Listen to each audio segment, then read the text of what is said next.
السلام علیکم، کیسے ہیں آپ سب؟ امید کرتی ہوں کہ اللہ تعالیٰ کے فضل و کرم سے خیر و عافیت سے ہوں گے۔ ویورز، آج اور پروفٹ سیریز میں حضرت ہود علیہ السلام کا ذکر کروں گی۔ حضرت ہود علیہ السلام کا تعلق عاد بن اوس بن سام بن نوح کے قبیلے سے ہے۔ یہ لوگ عرب تھے اور پہاڑی علاقے رمل کی گھاٹیوں میں رہائش پذیر تھے۔ یہ علاقہ یمن میں عمان اور حضرموت کے درمیان واقع ہے اور یہ سرزمین سمندر کے نزدیک ہے۔ جس وادی میں قوم عاد رہائش پذیر تھی اسے مغیث کہا جاتا تھا۔ یہ لوگ مضبوط اور اونچے ستونوں والے خیموں میں رہتے تھے۔ حضرت ہود علیہ السلام قوم عاد کی اصلاح کے لیے تشریف لائے۔ قوم عاد طوفان نوح کے بعد بت پرستی اختیار کرنے والی پہلی قوم تھی۔ ویورز، اگر آپ کو میری ویڈیوز پسند آ رہی ہیں تو لائک کریں اور سبسکرائب کریں اگر ابھی تک آپ نے سبسکرائب نہیں کیا، اور بیل آئیکن کو لازمی پریس کریں تاکہ نیکسٹ ویڈیو کی نوٹیفیکیشنز آپ کو ملتی رہیں۔ قوم عاد ہر لحاظ سے دوسری قوموں کے مقابلے میں بلند قامت، طاقتور اور بہادر تھے۔ اللہ تعالیٰ نے انہیں ہر لحاظ سے دیگر قوموں پر برتری عطا کی۔ ان لوگوں میں بت پرستی پھیل گئی تھی۔ روزی دینے، مینا برسانے، تندرست کرنے اور مختلف مطالب و حاجات کے لیے الگ الگ دیوتا بنا رکھے تھے جن کی پرستش ہوتی تھی۔ حضرت ہود علیہ السلام نے انہیں اس سے روکا اور اس جرم عظیم کی سزا سے ان کو ڈرایا۔ حضرت ہود علیہ السلام نے ان سے کہا کہ اے میری قوم، اللہ کی عبادت کرو، اس کے سوا کوئی عبادت کے لائق نہیں۔ لیکن قوم عاد سرکشی میں بہت آگے نکل چکے تھے۔ ان کے سرداروں نے کہا کہ تم اپنے باپ دادا کی روش چھوڑ کر ساری برادری سے الگ ہوتے ہو، ہم اپنے خداؤں کو کبھی نہیں چھوڑیں گے۔ اور انہوں نے حضرت ہود علیہ السلام کا انکار کیا۔ حضرت ہود علیہ السلام نے کہا کہ میں اللہ کی طرف سے تمہاری ہدایت کے لیے بھیجا گیا ہوں، اللہ سے ڈرو اور میرا حکم مانو۔ میں تم سے اس پر کوئی اجر طلب نہیں کرتا، میرا اجر تو اس کے پاس ہے جو تمام جہانوں کا پالنے والا ہے۔ جب قوم عاد نے حضرت ہود علیہ السلام کی دعوت قبول نہ کی تو اللہ نے ان کے کفر کے سبب 3 سال تک بارش موقوف کر دی اور نہایت شدید قحط نمودار ہوا۔ ان کی عورتیں بانجھ ہو گئیں۔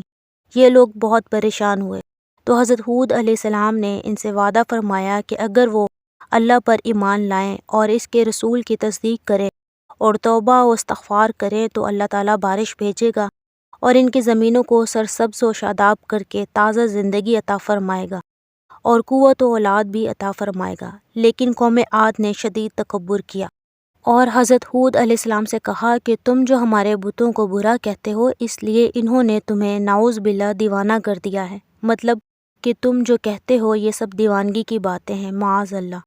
حضرت ہود علیہ السلام نے کہا کہ مجھے تمہاری اور تمہارے معبودوں کی اور تمہاری مکاریوں کی کچھ پرواہ نہیں، اور جو تم نے معبود بنا رکھے ہیں وہ سب بے جان ہیں، نہ کسی کو نفع پہنچا سکتے ہیں اور نہ ہی نقصان پہنچا سکتے ہیں۔ ان کی حقیقت ہی کیا ہے کہ مجھے دیوانہ کر سکیں؟ اور حضرت ہود علیہ السلام نے انہیں عذاب سے ڈرایا۔ قوم عاد نے کہا کہ تم اس لیے ہمارے درمیان آئے ہو کہ ہمیں ہمارے معبودوں سے دور کرو، تو لے آؤ وہ عذاب جس سے تم ہمیں ڈراتے ہو اگر تم سچے ہو۔ اس پر حضرت ہود علیہ السلام نے کہا کہ جب تمہاری سرکشی اس حد تک پہنچ چکی ہے تو سمجھ لو خدا کا عذاب اور غضب تم پر نازل ہی ہو چکا ہے، اس کے آنے میں کچھ دیر نہیں۔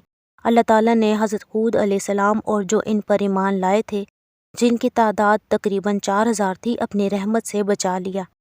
حضرت ہود علیہ السلام کو حکم ہوا کہ وہ اپنے ساتھیوں کو لے کر دوسری بستی میں چلے جائیں۔ یہ جس بستی میں گئے اس کا نام خطیرہ تھا۔ ادھر قوم عاد جو کہ خشک سالی کی وجہ سے تنگ تھے، انہیں دور سے سیاہ بادل آتے ہوئے دکھائی دیا تو خوشیاں منانے لگے کہ اب تو ہمارے کھیت پھر سے ہرے ہو جائیں گے۔ وہ کہنے لگے کہ یہ تو رحمت کی بارش ہے جو ہم پر برسنے آئی ہے، لیکن یہ کوئی بادل نہیں تھا بلکہ عذاب والی آندھی تھی۔ سب سے پہلے قوم عاد کی مہد نامی عورت نے اسے پہچانا کہ یہ آندھی ہے جس میں آگ کے شعلے بھڑک رہے ہیں اور اس ہوا کو کچھ لوگ لا رہے ہیں۔ اللہ عز و جل نے یہ آندھی 7 راتیں اور 8 دن لگاتار قوم عاد پر چلائی۔ یہ سخت آندھی تھی جو شدید سرد تھی، اس نے کسی کو باقی نہ چھوڑا۔ تمام کفار ٹکرا ٹکرا کر اور پٹک پٹک کر ہلاک کر دیے گئے۔ ہوا انہیں اٹھاتی، بلند کرتی اور پھر زمین پر ایسے پھینک دیتی کہ ان کے سر جسموں پر موجود نہ ہوتے۔ اس آندھی نے ان کا پیچھا کیے رکھا۔ یہ پہاڑوں کی غاروں اور گھاٹیوں میں داخل ہوتی اور انہیں مروڑتی، نکالتی اور ہلاک کر دیتی۔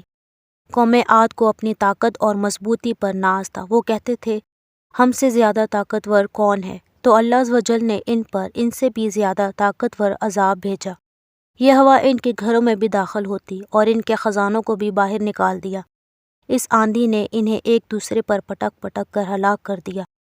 ویورز، یہی وجہ تھی کہ رسول اکرم صلی اللہ علیہ وسلم جب بادل آتا دیکھتے تو چہرے انور کا رنگ تبدیل ہو جاتا، اور جب وہ بادل برسنے لگتا تو رسول اللہ صلی اللہ علیہ وسلم کے چہرے مبارک پر تبسم آ جاتی۔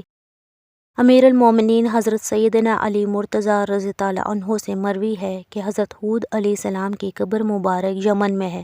اپنا خیال رکھیے گا۔ اللہ حافظ۔